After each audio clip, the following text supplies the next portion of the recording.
వనస్థలిపురంలో RS brothers mega shopping mall Akkineni Naga Chaitanya మరియు Sobhita గార్లచే September 26న ఘన ప్రారంభం.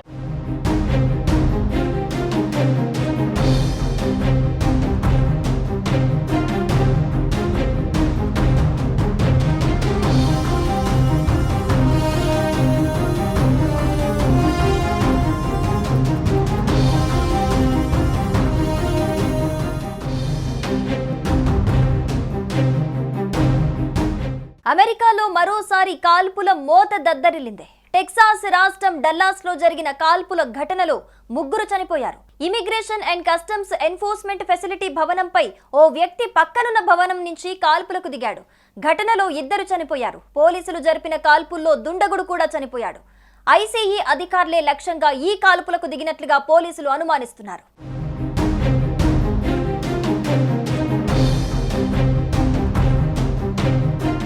అమెరికాలో నివాసం ఉంటున్న అక్రమ వలసదారుల్ని వారి సొంత దేశాలకు పంపేందుకు చేపట్టిన దాడులకు ఐసీఈ నేతృత్వం వహిస్తున్న విషయం తెలిసిందే.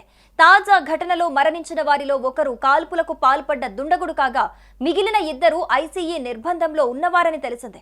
నిందితుడు తనకు తానే కాల్చుకొని మరణించాడని హోంల్యాండ్ సెక్యూరిటీ కార్యదర్శి క్రిస్టీ నోయెం తెలిపారు.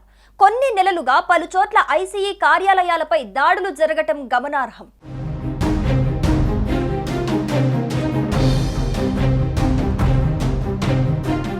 ఘటనా స్థలం నుంచి స్వాధీనం చేసుకున్న బుల్లెట్లపై యాంటీ ఐసీఈ అని రాసింది.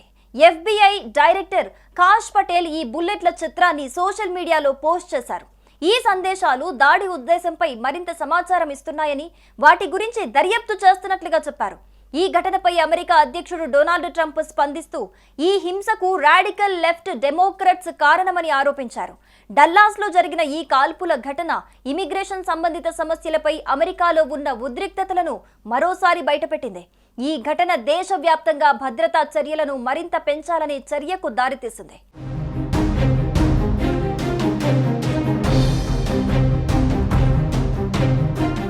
ఇక డిపార్ట్మెంట్ ఆఫ్ హోంల్యాండ్ సెక్యూరిటీ ప్రకారం ఈ ఘటనలో మృతి చెందిన వ్యక్తి ఒక డిటైనీ, అంటే ఇమిగ్రేషన్ అధికారుల అదుపులో ఉన్న వ్యక్తి. గాయపడిన 2 ఒకరు మెక్సికన్ జాతీయుడని విదేశాంగ మంత్రిత్వ శాఖ తెలిపింది. గాయపడిన 2 ప్రస్తుతం క్రిటికల్ కండిషన్లో ఆసుపత్రిలో చికిత్స పొందుతున్నారు. దాడి చేసిన జోషువా జాన్ గాయం వల్ల మరణించాడని అధికార వర్గాలు చెబుతున్నాయి.